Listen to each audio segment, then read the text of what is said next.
Oke, mari kita langsung selami ulasan kali ini. Kita bakal kilas balik ke salah satu musim yang paling dramatis, paling bikin jantungan dalam sejarah sepak bola Eropa.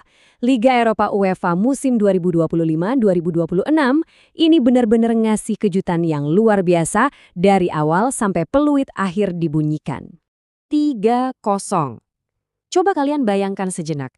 Ini bukan sekedar deretan angka di papan skor loh, ini adalah hasil akhir yang benar-benar mutlak dan mengguncang seisi stadion di Istanbul, membuktikan lahirnya juara baru yang mungkin gak disangka-sangka banyak orang.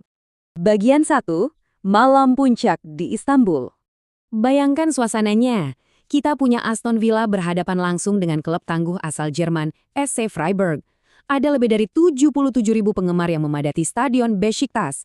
Semuanya bersorak, siap jadi saksi pertarungan sengit yang dipimpin oleh wasit asal Prancis, François Letexier.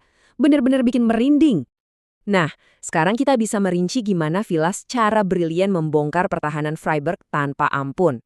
Lihat aja, ada lonjakan serangan mematikan menjelang akhir babak pertama. Yurit Tielemans ngebuka keran gol di menit ke-41, terus langsung disusul Emiliano Buendia pas di masa tambahan waktu. Seakan belum cukup, Morgan Rogers ngunci kemenangan mereka di babak kedua, tepatnya menit ke-58. Eksekusi yang benar-benar rapi dan mematikan. Bagian 2, format baru Liga Eropa. Kalian mungkin mikir, gimana sih ceritanya mereka bisa sampai ke malam bersejarah ini? Jawabannya ada di perombakan total dari UEFA. Mereka ngubah sistemnya jadi satu fase Liga Tunggal raksasa dengan 36 tim. Bayangin aja, ada 189 pertandingan dan total 512 gol sepanjang musim. Dan yang paling bikin gregetan, gak ada lagi tuh ceritanya tim yang turun kasta dari Liga Champions. Jadi mantan juara seperti Tottenham gak bisa tiba-tiba muncul buat pertahanin gelar. Ini benar-benar arena persaingan yang baru dan adil banget. Kalau kita perhatikan klasemen fase Liga ini, menarik banget melihat gimana dua finalis kita berhasil ngelewatin rentetan 189 pertandingan yang melelahkan tadi. Aston Villa melesat aman di posisi kedua dengan 21 poin. Sementara Freiburg nyaman ngamanin posisi ketujuh dengan 17 poin. Keduanya dengan mulus menyegel tempat di 8 besar. Masuk ke bagian 3, drama semifinal, misi kebangkitan. Memasuki babak gugur, tensi pertandingan benar-benar memanas. Dan di sini kita ketemu sama satu tema yang krusial banget, remontada.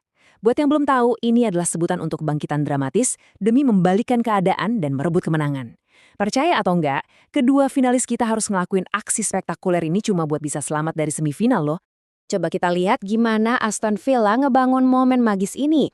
Setelah sempat keok 1-0 di leg pertama lawan sesama tim Inggris, Nottingham Forest, skuad Unai Emery ini langsung ngamuk di leg kedua.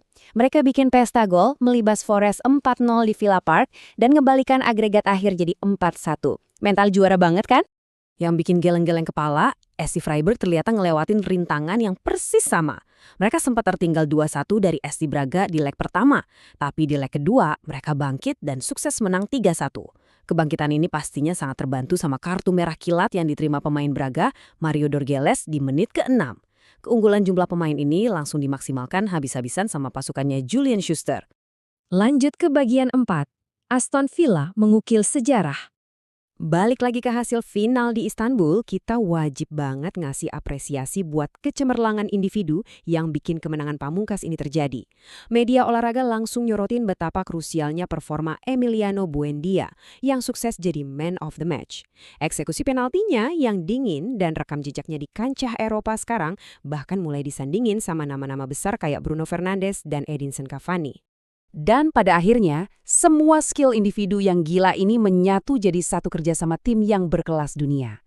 Hasilnya, Aston Villa berhak mengangkat trofi Liga Eropa pertama mereka sepanjang sejarah berdirinya klub. Malam yang pastinya bakal terus diukir dalam sejarah mereka. Bagian 5. Bintang dan statistik turnamen. Sebelum kita akhiri ulasan ini, mari kita mundur sedikit dan lihat turnamen ini dari gambaran besarnya. Fakta uniknya nih, walaupun Villa yang bawa pulang pialanya, gelar top skor ternyata bukan milik mereka loh. Posisi puncak daftar pencetak gol terbanyak justru dipegang barengan oleh Igor Jesus dari Nottingham Forest dan Petar Stanic dari Ludogorets Razgrad. Keduanya sama-sama tajam dengan torehan 7 gol. Dan tau nggak, apa yang lebih gila?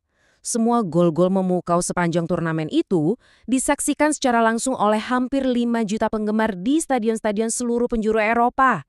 Angka fantastis ini ngebuktiin dengan jelas kalau format baru dari UEFA ini benar-benar sukses besar bikin gairah publik sepak bola makin meledak. Jadi, sebagai penutup ulasan kita kali ini, ada satu pertanyaan besar yang masih menggantung. Dengan euforia kemenangan bersejarah di Istanbul ini, kira-kira Aston Villa punya mental dan kekuatan nggak ya buat naklukin sang juara Liga Champions di Piala Super UEFA 2026 nanti? Wah, mari kita tunggu aja kejutannya.